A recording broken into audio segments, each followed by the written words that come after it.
The only thing I could change was myself. And I chose freedom from codependency. Welcome to Recovery, Choices, Chances, and Changes. I'm your host, Gail Ferguson Jones, a survivor of 3 generations of addiction and a family recovery advocate. I'm also a recovering codependent who made new choices in my life, took chances in my relationships, and experienced miraculous changes. One of the most important things I learned in my recovery was the significance of setting healthy boundaries. It was so easy to feel like a helpless victim in the face of drunken antics and disappointments. It had never occurred to me that I could stand up for myself without being drawn into arguments and fights. That I could send a clear message of what I would not tolerate. A boundary is the limit you set and stick to it, never allowing those driven by their addictions to cross it in their dealings with you. These limits establish what will or will not be tolerated. Admittedly, it takes courage and great resolve to set boundaries and stick to them. When dealing with an alcoholic or drug user, it's important to remember they will take a mile for every inch allowed. This is why there must be demonstrated consequences for their actions. When taking a stand, you state the consequences only once and be consistent in showing where the line is drawn. Boundaries are not empty threats and ultimatums, but they set the parameters for respectful interactions and a peaceful coexistence. Boundaries must be honored on both sides. After all, if you are inconsistent with the levels of tolerance you set, you can't expect others to play by the rules either. Inconsistency also adds to an already chaotic situation. Boundaries are not meant as a means of manipulating the addict to stop using. They simply protect the personal space of those whose lives are intertwined with the substance abusers. Limits restore discipline to a dysfunctional situation. Boundaries let us get off the emotional roller coaster that keeps us a powerless victim. They also keep us accountable for our own behavior and attitudes. They are a tool of recovery for our choices in trying circumstances, and free us to shift our focus from our addicted relative or friend to our own life and interests.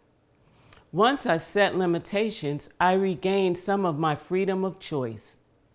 By sticking to the lines I'd drawn, I set an example that was easily adopted without the need to plead and bargain.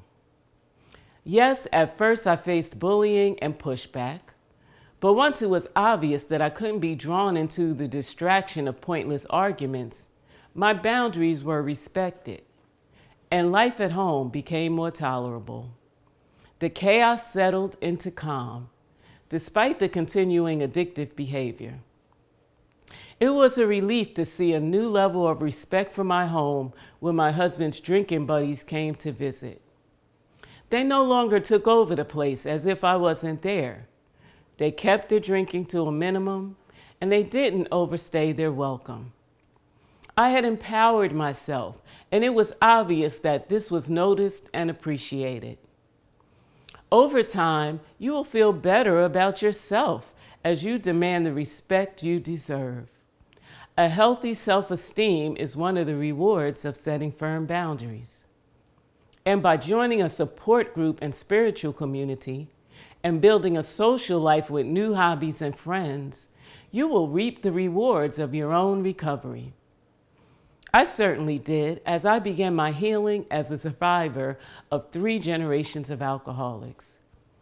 And so I developed my Butterfly Effect program to support you in your personal recovery. The program provides resources, advice, and tools. I also offer motivational talks and workshops. Butterfly Effect helps you understand the boundary of knowing when to say yes and when to say no.